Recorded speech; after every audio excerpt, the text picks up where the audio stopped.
Reservation, ये शब्द ऐसा है दोस्तों जिससे हम बहुत अच्छे से इंट्रोड्यूस्ड हैं, या दूसरे शब्दों में कहें तो हम बहुत अच्छे से परिचित हैं इस शब्द से।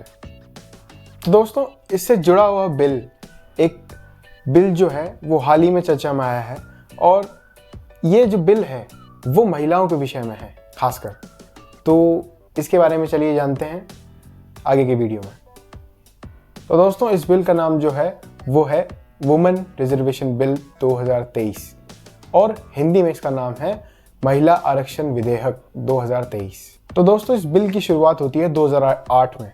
2008 में ये पेश किया गया था और एक स्टैंडिंग कमेटी के थ्रू इसको पास किया गया था। इसके बाद दोस्तों 2010 में इसकी फिर से कोशिश की गई।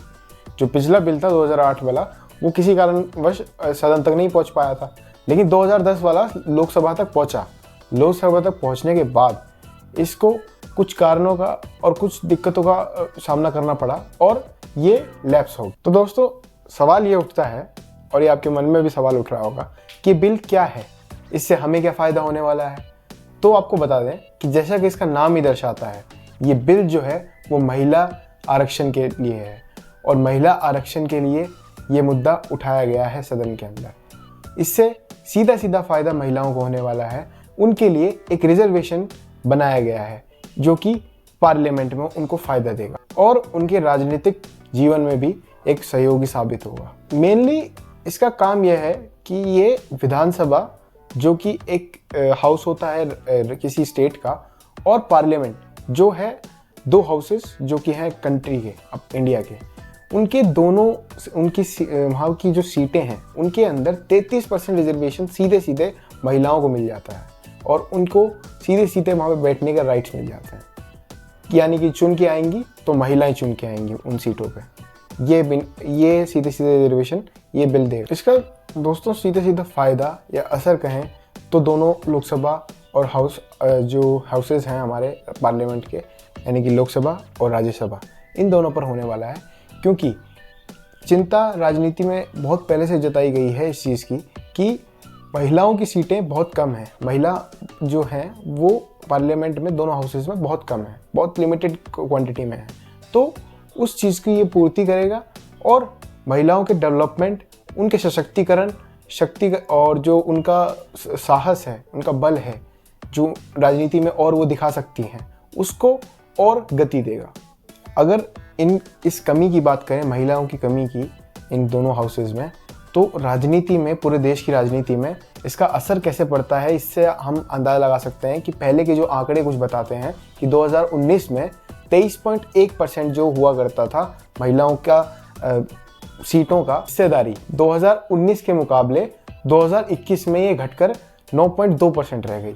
अब बताइए इतना ड्रास्टिक चेंज आया इतने 2 सालों के अंदर कि इतना कम हो गई है अभी तक महिलाओं की सीटें, और महिलाओं को राजनीति से इतना हटाव एक तरीके से हो गया है, महिला राजनीति से दूर हो गई है। तो ये एक कदम है सेंट्रल गवर्नमेंट का कि दोबारा राजनीति में महिलाओं को वापस लाया जाए। तो दोस्तों महिला आरक्षण बिल के फ़ायदे तो हैं और सीधे सीधे ये महिलाओं को होने वाले हैं, लेकिन हम क्या जानते हैं कि फ़ायदे क्या क्या होंगे।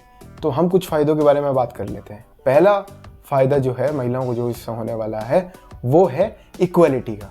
महिलाओं और पुरुषों के अंदर इक्वलिटी को ये सबसे बड़ा एक योग्यता प्रदान करेगा। तो दूसरा पॉइंट कि महिलाओं की डेवलपमेंट और उनकी प्रोग्रेस में ये बहुत बड़ा सहायक साबित होगा। महिलाओं को सेल्फ डिटरमाइन और सेल्फ इम्प्रूवमेंट करने का एक बहुत सुनहरा अवसर मिलेगा। जो लास्ट इसका फ़ायदा होने वाला है महिलाओं को, लास्ट बट नॉट लीस्ट, क्या कि नेशनल डिसीजन मेकिंग प्रोसेस में जेंडर इक्वलिटी आएगी, और महिला जो अभी यंग जनरेशन है, महिलाओं की जो यंग जनरेशन है वो ज़्यादा से ज़्यादा पार्टिसिपेट करेगी इन चीज़ों के अंदर, और जो भी बड़े जो डिसीजंस होंगे उसके अंदर उनका बहुत बड़ा एक योगदान रहेगा। इस चीज़ का बहुत बड़ा एक बेनिफिट होने वाला है वुमेन क्राइटेरिया को। जैसा कि दोस्तों हम जान चुके हैं कि हमारे देश में महिला नेताओं की कमी है, जिसके पूरे होने के आसार इस बिल के आने के बाद हैं। तो दोस्तों किसी चीज़ के फ़ायदे होते हैं तो उसके नुकसान भी होते हैं। तो अब हम इसके नुकसान के बारे में बात कर लेते हैं। जो पहला नुकसान हम इसके बारे में बताने वाले हैं आपको, वो है इस बिल के आने के बाद दोस्तों जो वोटर्स हैं उनके सामने बहुत लिमिटेड कंपटीशन रह जाएगा, लिमिटेड वोटर जो कंटेस्टेंट्स हैं वो उनकी सूची रह जाएगी उनके सामने। तो वोटर्स बहुत ज़्यादा कंफ्यूज नहीं हो पाएंगे और चीज़ों के बारे में सोच नहीं पाएंगे ज़्यादा वोट देने से पहले। और एक बात और है कि इसमें हेल्दी कंपटीशन की बात बिल्कुल ही ख़त्म हो जाएगी, कंटेस्टेंट्स के बीच हेल्दी कंपटीशन नहीं रहेगा और जो कंटेस्टेंट हैं उनके बीच में मनमुटाव पैदा होने के पूरे चांसेस हैं।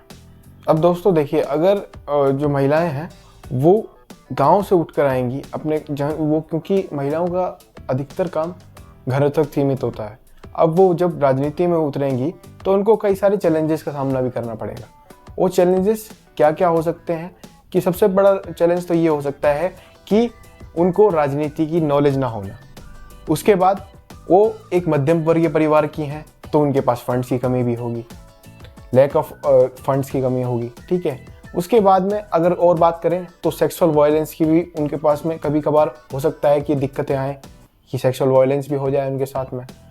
तो और इसके अलावा भी बहुत सारी चीज़ें हैं जैसे कि एक्सप्रेशन ऑफ पैट्रियार्की, ये भी मुद्दा है जो कि वो चैलेंजेस झेल सकती हैं जब वो अगर राजनीति में आती हैं। तो दोस्तों ये बिल जो है वो सितंबर 2021 में राज्यसभा से पास होकर पूरे देश के सामने पेश हो गया था और इस बिल के पास होते ही सारी महिलाओं के अंदर एक खुशी और उल्लास का माहौल था। इसी खुशी और इसी उत्साह के लिए ये बिल पेश किया गया था महिलाओं के लिए। ये बिल उनको एक डेवलपमेंट, एक progress in the future India को बनाने के लिए वो बहुत बड़ा सहयोगी साबित होगा और देश की राजनीति के अंदर एक नई कीर्तिमान स्थापित करने वाला है ये। तो दोस्तों इसी उत्साह को कायम रखने के लिए सरकार ने ये बिल पेश किया था और महिलाओं के नए डेवलपमेंट और उनको स्ट्रेंथन करने के लिए ये बिल पास हुआ था। अब इस बिल से आपको क्या उम्मीदें हैं और इससे क्या फ़ायदा होने वाला है महिलाओं को, आपको क्या लगता है, ये कमेंट में ज़रूर कमेंट करके बताइएगा। और साथ ही साथ आपको हमारी वीडियो अच्छी लगती हैं तो हमारे चैनल को और बढ़ावा दें और हमें सब्सक्राइब करें। प्लस आप इस वीडियो को लाइक कर सकते हैं, हमारे इस वीडियो को आप शेयर कर सकते हैं। धन्यवाद। With we inform.